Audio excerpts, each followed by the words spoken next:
하나님의 말씀을 묵상하는 것이 너무나 기쁨입니다. 우리가 이전에 시편 119편을 통해서 누렸지만 말씀이 참 우리의 힘이 되고 또 우리의 생명이 되는 우리 모든 성도님들 되시기를 소망합니다.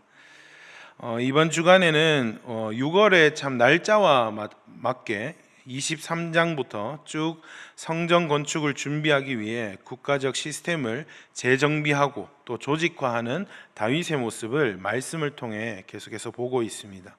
레위인을 세우고 또 찬양대를 조직하고 성전 문지기, 성전 곡간 등 실제적인 어떤 성전에 필요한 조직을 구성한 뒤에 오늘 27장에는 성전 시대가 도래되는 것을 위한 군사와 행정 조직, 또 다윗의 참모진 등을 구성하고 있는 것을 살펴보게 됩니다.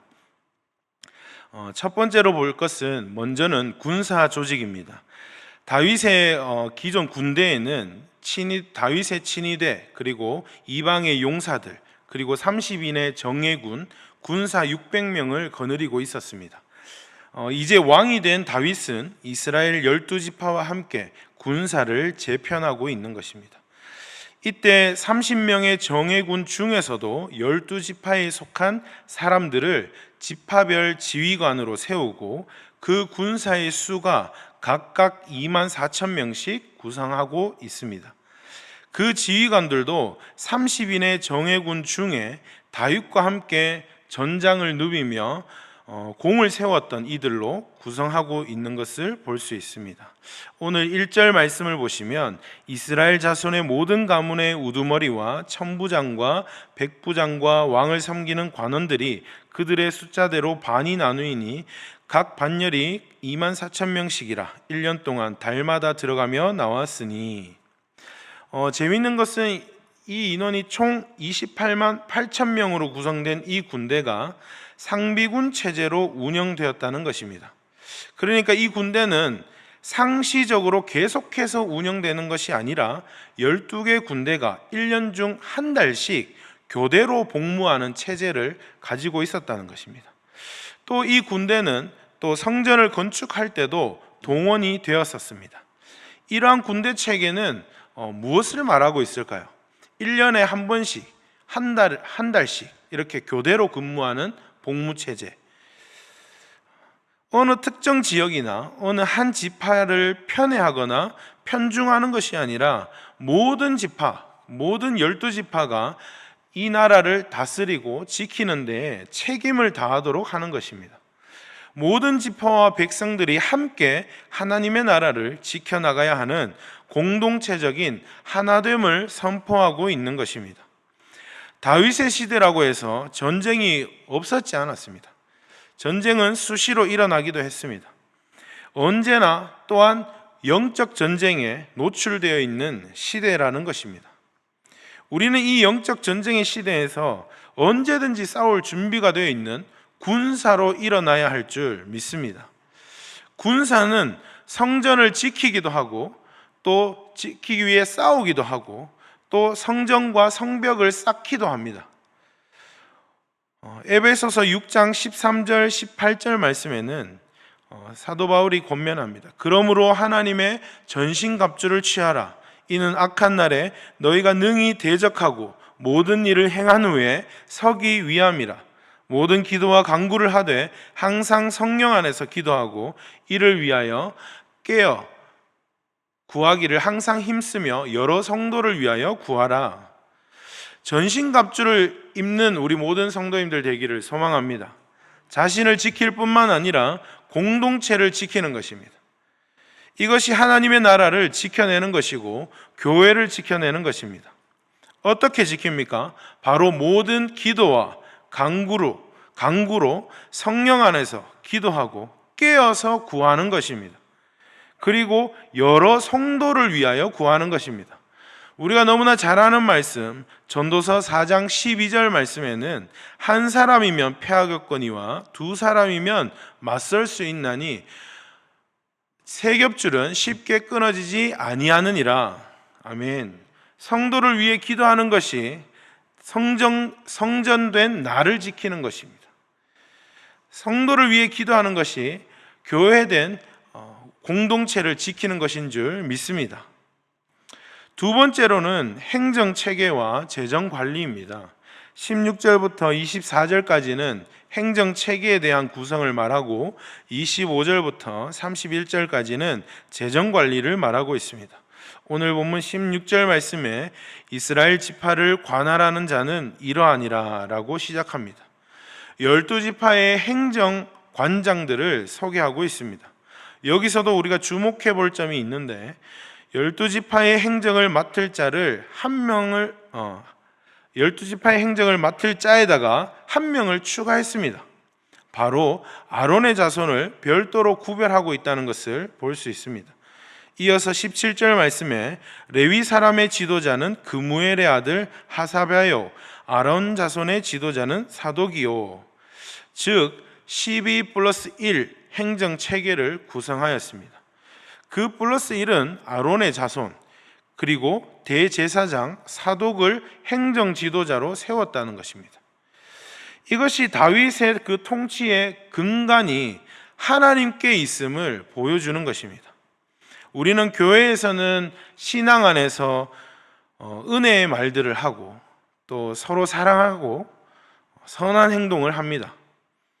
그렇지만 우리가 주어진 일상과 또 세상 속의 일터로 갔을 때 우리의 모습이 똑같습니까?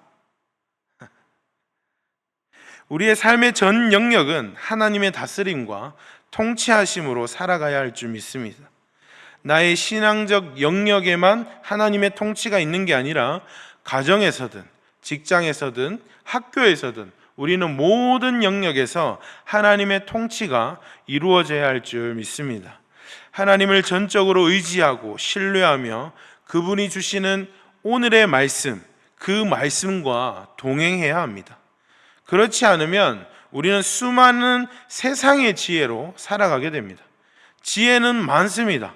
인간적인 계산과 전략은 무수히 많습니다. 그러나 하나님의 공의와 정의와 사랑이 아닌 것이죠. 하나님 아닌 것들이 너무나 많습니다. 사단은 이것을 공격합니다. 이런 우리를 속입니다. 이것이 더 효율적이다. 이것이 너에게 더 유익을 가져다 준다. 이것이 너에게 더 편의를 가져다 준다고 속입니다. 이스라엘과 다윗 또한 여기에 넘어간 것 아니겠습니까? 오늘 24절 말씀에 다시 한 번 더 하나님은 기억하게 하십니다. 스루야의 아들 요압이 조사하기를 시작하고 끝내지도 못해서 그 일로 말미암아 진노가 이스라엘에게 임한지라 그 수요를 다윗 왕의 역대 지략에 기록하지 아니하였더라. 다윗의 인구 조사에 대한 이 범죄함을 여기서 다시 한 번 더 언급하면서 하나님의 일하심, 하나님의 약속, 하나님의 성취하심, 하나님의 은혜로 통치되고 있음을 다시 한 번 더 상기시키고 있습니다. 그렇습니다. 우리는 모든 현장, 모든 영역에서 하나님의 은혜로 통치되어 가고 있음을 기억해야 합니다. 예수 그리스도교회도 마찬가지입니다. 돌아보면 우리의 잘남이 아니라 우리의 지혜가 아니라 하나님의 은혜였습니다. 모든 것이 하나님의 은혜였습니다. 그러므로 우리는 하나님만 의지하고 하나님께 지혜를 구하고 하나님만 신뢰하며 그 말씀 안에서 동행하는 우리 모든 성도님들 되기를 소망합니다. 세 번째는 다윗의 참모진입니다. 다윗의 통치는 정치와 종교와 군사 분야의 지도자 7명의 협력을 통해 이루어지고 있습니다. 오늘 말씀을 보시면 숙부 요나단은 서기관과 모사의 역할로 행정과 정치를 맡았고, 학모니 가문의 여이엘은 왕자들의 교육을 맡았고, 아이도벨은 모사로서 정치 전략가를 맡았으나 후에 압살롬과 함께 반역을 꾀했다는 사실을 우리는 알고 있습니다. 그리고 그 후에 그는 자결하였고 그 뒤를 이어서 분야의 아들 여호야다와 대제사장 아비아달이 정치를 맡았습니다. 그리고 또 한 명의 지략가였던 후세는 다윗의 버스로 불리었고 아이도벨의 지략을 무너뜨리고 다윗의 목숨을 구했습니다.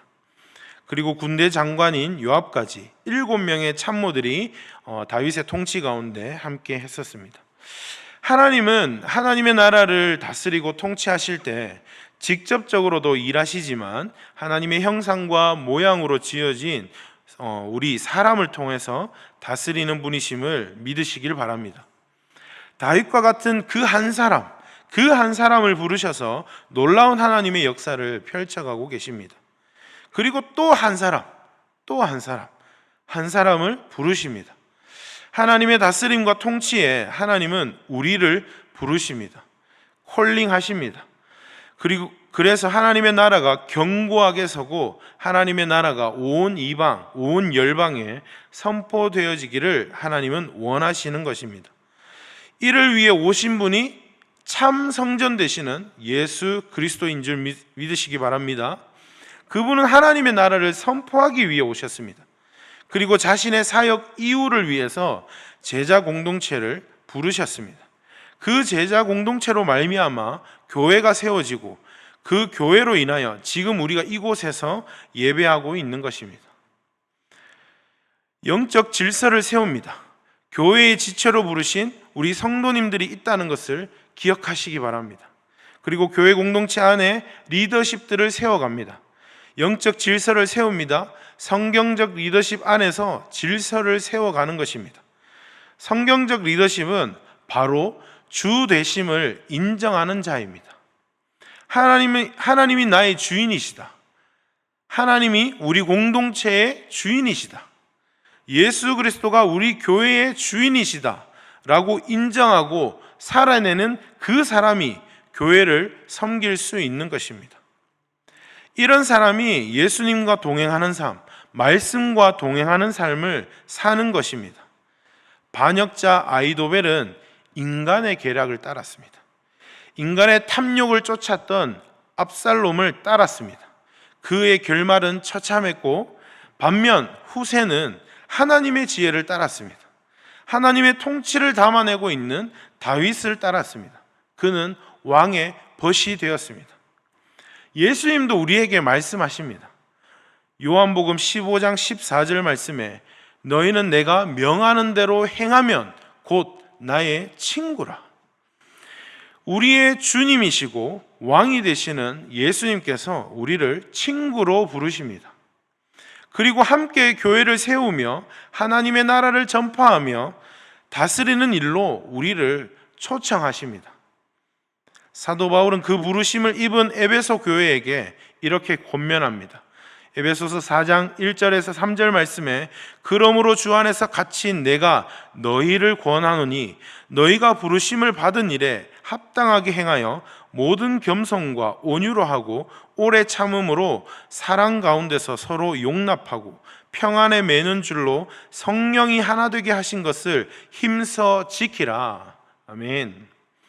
이 초청에 반응하며 함께 동참하고 사랑 가운데서 서로 용납하고 성령이 하나 되는 것을 힘써 지켜나가는 모든 성도인들 되기를 간절히 소망합니다. 지금까지 우리는 성전 시대를 위한 준비 과정을 묵상해 왔습니다. 세상 나라와 사단은 여전히 우리의 그 틈을 노립니다. 탐욕이 올라오는 그 틈을 노립니다. 우는 사자와 같이 노리고 있습니다. 언제든지 우리에게 싸움을 걸어옵니다. 영적 전쟁에 전신갑주를 입고 하나님께서 부르신 그리고 맡기신 그 직분을 따라 함께 싸워 승리할 수 있는 우리 모든 성도님들 되기를 소망합니다. 인간적 지혜와 세상의 전략을 의지하는 것이 아니라 하나님의 전적인 은혜를 사모하고 지혜를 구함으로 말미암아 하나님과 동행하는 저희가 되기를 간절히 소망합니다. 참된 성전이신 예수 그리스도의 벗이 되는 제자가 되기를 간절히 소망합니다. 또한 이미 몸된 성전인 우리 안에 내주에 계시는 그 예수님과 동행함을 통해 교회를 함께 세워가고 하나님의 나라를 살아내며 전파하는 모든 예수 그림 교회 성도님들 되시기를 간절히 소망합니다. 아멘. 기도하겠습니다. 하나님 아버지 감사합니다. 포로귀한 백성들이 역대기를 읽고 있습니다. 하나님, 세상 속에 살아가는 하나님의 백성들인 우리 또한 하나님 오늘 역대기를 읽고 있습니다. 그리스도의 몸된 성전 우리가 하나님의 부르심에 응답하게 하여 주시옵소서. 맡겨진 자리, 부르신 그 자리가 있다는 것을 기억하게 하여 주시옵소서. 성도된 우리에게 하나님은 반드시 그 목적을 따라 부르신다는 것을 기억하게 하여 주시옵소서. 하나님, 그래서 우리의 어떠함과 우리의 맡겨진 그 직분이나 목표와 목적이 전부가 되는 것이 아니라 하나님이 부르셨다는 그 부르심이 목적이 되어 하나님의 충성된 종으로, 그리고 주님과 동행하는 벗으로 살아가는 우리 모든 성도님들 되게 하여 주시옵소서. 하나님, 교회로 부르신 하나님, 우리가 더욱 서로 사랑하고 합력하여 선을 이루어가는 예수 그 이름 교회 공동체가 되게 하여 주시옵소서. 하나님, 오늘 저녁에도 모입니다. 하나님, 오늘 박시원 선교사님을 통해 열방의 하나님을 만나기를 원합니다. 주님, 복음의 영광에 참여하는 오늘의 이 밤이 되게 하여 주시옵소서. 오늘 하루에 있을 그 모든 일상의 그 삶도 하나님 온전히 주님을 의지하며 하나님과 동행하기를 원합니다. 하나님, 그리하여서 우리 안에 감사와 기쁨이 넘치는 우리 모든 성도님들 되게 하여 주시옵소서. 하나님, 감사드리며 우리를 구원하신 예수 그리스도의 이름으로 기도드리옵나이다. 아멘.